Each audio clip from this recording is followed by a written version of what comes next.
বেশ কিছুদিন ধরে কিছু গুরুত্বপূর্ণ সূরা যেগুলো আল্লাহ রাব্বুল আলামিন আমাদের জন্য শিক্ষণীয় কিছু সূরা রেখেছেন, আয়াত রেখেছেন, সেগুলোর উপরে আলোচনা করছিলাম। আজকে তার উপরে আমরা কিছু প্রশ্নোত্তর পর্ব এবং পুরস্কার বিতরণ করব ইনশাআল্লাহ। তার আগে কিছু বিষয়গুলো এই সূরাগুলোর উপরে আমরা কয়েক মিনিট একটু আলোচনা করব। সর্বপ্রথম আমরা আলোচনা করেছিলাম সূরা ফিল নিয়া। আল্লাহ রাব্বুল আলামিন কোরআনুল কারিমে আসহাবুল ফিল, হস্তি বাহিনীর একটি ঘটনা আলোচনা করেছেন। সেই আলোচনা করতে গিয়ে আল্লাহ রাব্বুল আলামিন এই ছোট্ট সূরার ভিতরে কাবা ঘরকে তিনি কিভাবে রক্ষা করেছেন, একটু ভলিউম কমে দাও, কাবা ঘরকে তিনি কিভাবে রক্ষা করেছেন আল্লাহ রাব্বুল আলামিন এই সূরার ভিতরে তা আলোচনা করেছেন। বলুন আলহামদুলিল্লাহ।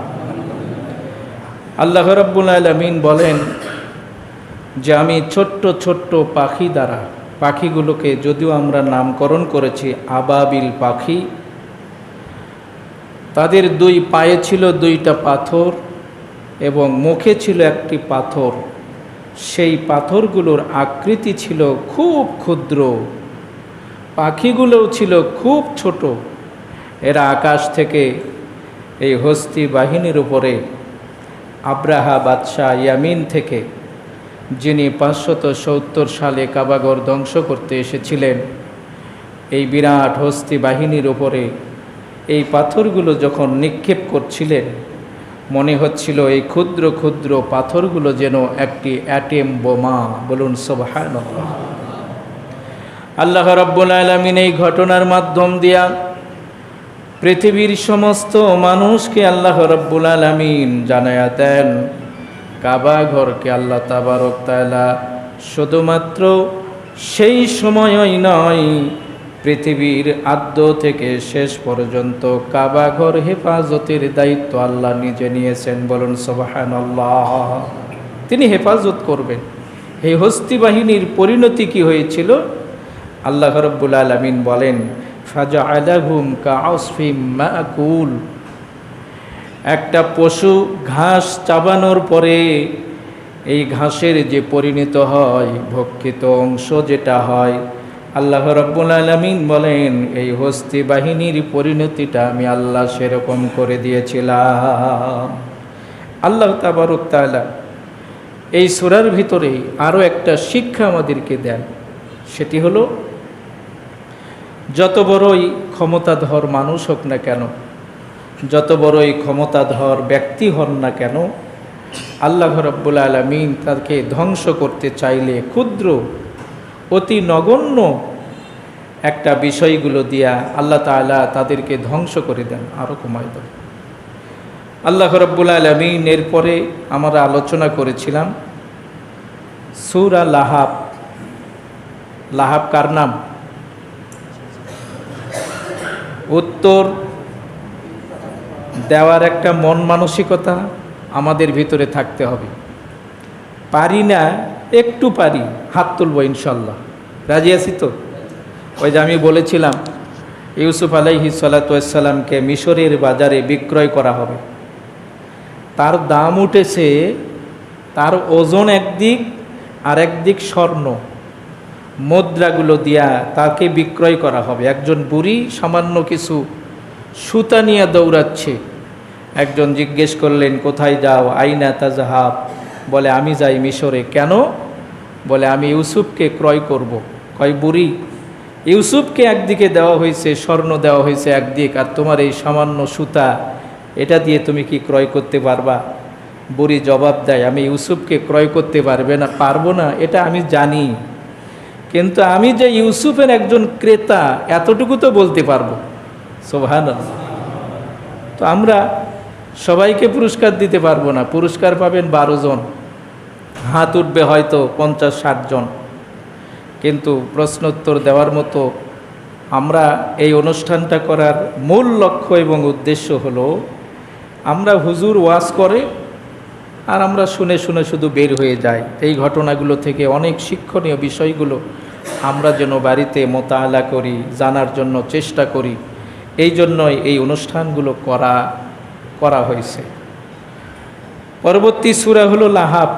আল্লাহ বলছেন, তাব্বাত ইয়াদা, আবু লাহাবের 2 হাত ধ্বংস হোক। মানুষের হাত কয়টা? 2টা। ইয়াদুন মানে 1 হাত, ইয়াদানি মানে হলো 2 হাত। এখানে নুনটা পড়ে গেছে এজাফতের কারণে। আবু লাহাবের 2 হাত ধ্বংস হোক একথা বলে আল্লাহ রাব্বুল আলামিন 2টা বিষয়ের দিকে ইঙ্গিত করেছেন। একটি হলো ক্ষমতার হাত, আর একটা হলো অর্থ সম্পদের হাত। আল্লাহ বলেন, মা আগনা আনহু মালুহু ওয়া মা কাসাব। আবু লাহাবের 2 হাত ধ্বংস হয়েছে, তার মানে অর্থ সম্পদ শেষ, তার ক্ষমতাও শেষ। বলুন সুবহানাল্লাহ। তাব্বাত ইয়াদা আবি লাহাব, ধ্বংস হোক আবু লাহাবের 2 হাত।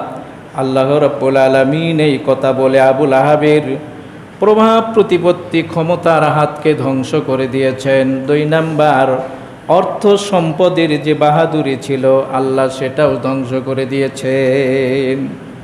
আল্লাহ রাব্বুল আলামিন বলেন, সায়াসলা নারন যাতা লাহাব, শীঘ্রই মৃত্যুর পরপরই আবু লাহাব আগুনের ভিতরে, অগ্নি শিখার ভিতরে নিক্ষিপ্ত হবে। বলুন নাউজুবিল্লাহ।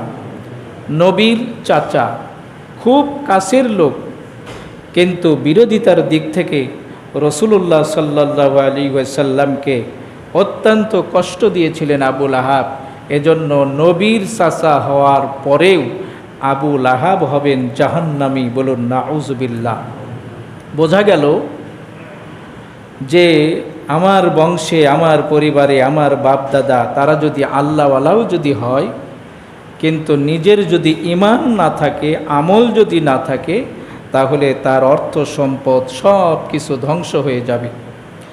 আল্লাহ রাব্বুল আলামিন বলেন, ওয়ামরাআতুহু হাম্মালাতাল হাতাব।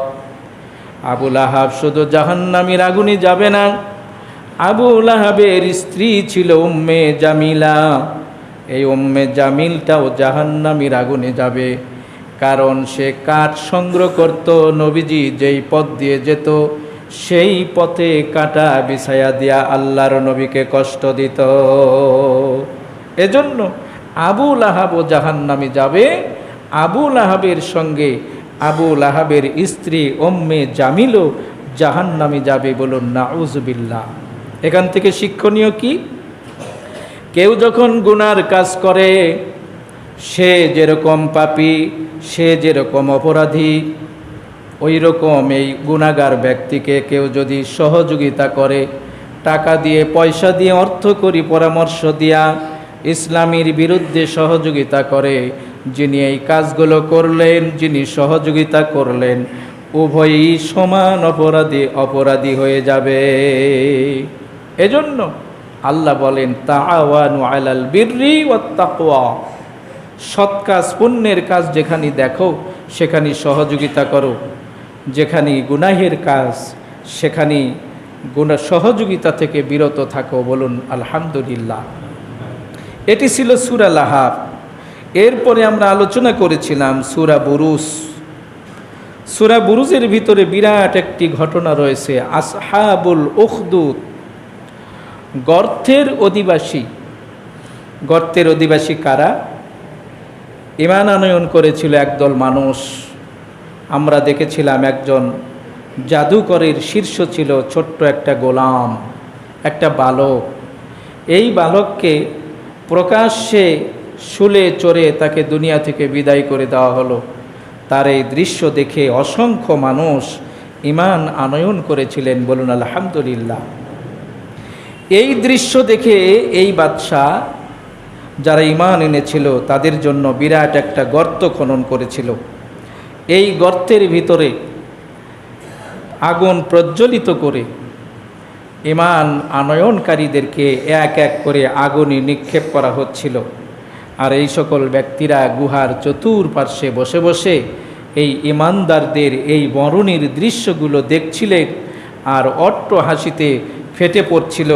আল্লাহ রাব্বুল আলামিন এদেরকে কোরআনে নাম দিয়েছেন আসহাবুল উখদুদ, ও গর্তের অধিবাসী। এদেরকে বলা হয় আসহাবুল উখদুদ। এই গর্তের ভিতরে যাদেরকে দুনিয়া থেকে বিদায় করে দেওয়া হয়েছিল তারা ছিল ঈমানদার, তারা ছিল আল্লাহর প্রতি বিশ্বাসী। আল্লাহ বলছেন ওয়ামা নাকামু মিনহুম ইল্লা আইয়ুমিনু বিল্লাহিল আজিজিল হামিদ। এই গর্তের ভিতরে যাদেরকে নিক্ষেপ করা হয়েছিল তাদের কোনো অপরাধ ছিল না, তাদের একটাই অপরাধ ছিল, এই সকল ব্যক্তিরা সমহান আল্লাহ রাব্বুল আলামিনের প্রতি ঈমান আনয়ন করেছিল। এই জন্য এই আসহাবুল উখদুদ গর্তের অধিবাসীরা ঈমানদারদেরকে দুনিয়া থেকে বিদায় করে দিয়েছিলেন। বলুন নাউযুবিল্লাহ। এরপরে আমরা আলোচনা করেছিলাম সূরা আরাফের 175 নম্বর আয়াত। এই আয়াতের উপরে আমরা আলোচনা করতে গিয়ে বলেছিলাম এই আয়াতে কারিমার ভিতরে আল্লাহ রাব্বুল আলামিন একজন ওলির নাম নিয়ে এসেছেন। তার নামটা ছিল বালাম বিন বাউর। কি নাম? বালাম বিন বাউর। আল্লাহ রাব্বুল আলামিন বলেন আমি তাকে আমার কিছু নিদর্শন দান করেছিলাম, কিছু জ্ঞান দান করেছিলাম এই বালাম বিন বাউরকে। কি জ্ঞান? আল্লাহ রাব্বুল আলামিন তাকে এলিম দান করেছিলেন। শুধু তাই নয়, তিনি আল্লাহর কাছে যা বলে দোয়া করতেন আল্লাহ রাব্বুল আলামিন তার সেই দোয়াটাই কবুল করে নিতেন। তার গোত্রের লোকেরা মুসা আলাইহিস সালাতু ওয়াস সালামের সঙ্গে যুদ্ধ করবেন। কওমের লোকেরা গিয়ে বলল বালাম বিন বাউর তোমার তো দোয়া আল্লাহ ফিরাই না, তুমি একটু আল্লাহর কাছে দোয়া করো, আমরা যেন মুসার বিরুদ্ধে যেন জয়লাভ করতে পারি। বলুন নাউযুবিল্লাহ। বালাম বিন বাউর বলল না, নবীর বিরুদ্ধে আমার দোয়া কোনো কাজে আসবে না। আল্লাহ রাব্বুল আলামিন বলেন এই কওমের লোকেরা এই ব্যক্তিকে কিছু অর্থের লোভ দিলেন, টাকা পয়সার কিছু লোভ দিলেন। টাকা পয়সার লোভের কথা পেয়ে সে দিন থেকে সুম্মান সালাখ, আল্লাহ বলেন সে দিন থেকে দূরে সরে গেল। ফাআতবাহু শাইতান, সেই শয়তানির অনুসরণ করলো। দুনিয়ার লোভে পড়ার কারণেই আল্লাহ রাব্বুল আলামিন তার সেই এলিমটাকে ছিনিয়ে নিয়া কুকুরের মতো তাকে শাস্তি দিলেন। বলুন নাউযুবিল্লাহ। কি শাস্তি? একটা কুকুরকে আপনি যদি দৌড় দেন কুকুর হাঁফাবে এবং জিহ্বা বের করবে। আল্লাহ রাব্বুল আলামিন বলেন বালাম বিন বাউর শয়তানির অনুসরণ করার কারণে আর অর্থ সম্পদের দুনিয়াদারি হওয়ার কারণে আমি আল্লাহ রাব্বুল আলামিন তার এলিমটাকে ছিনাইয়া নিয়েছিলাম, কুকুরের আকৃতি তাকে দিয়েছিলাম। আর কুকুর যেরকম নিঃশ্বাস নেওয়ার সময় জিহ্বা বের করে, আল্লাহ রাব্বুল আলামিন বলেন বালাম বিন বাউরকে আমি শাস্তি দিয়েছিলাম, তার জিহ্বাটা বুক পর্যন্ত বেরিয়ে এসেছিল। বলুন নাউযুবিল্লাহ। বুক পর্যন্ত তার জিহ্বাটা বেরিয়ে এসেছিল। সূরা আরাফের 175 নম্বর আয়াতে কারিমার ভিতরে এই বালাম বিন বাউর এর আলোচনা আল্লাহ নিয়ে এসেছেন। এখান থেকে আল্লাহ আমাদেরকে শিক্ষা দেন বান্দারে, একজন জ্ঞানী আলেম ব্যক্তি যখন এলিম অনুযায়ী আমল না করে দুনিয়াদারি যখন হয়ে যায় তার পরিণতি হয়ে যায় বালাম বিন বাউরের মতো। আর বালাম বিন বাউরকে আল্লাহ তাআলা ধ্বংস করার দুইটা কারণ ছিল। একটা হলো দুনিয়ার লোভ লালসা, 2 নাম্বার ছিল শয়তানির অনুসরণ আর অনুকরণ। আল্লাহ আমাদেরকে হেফাজত করুন। বলুন আমিন।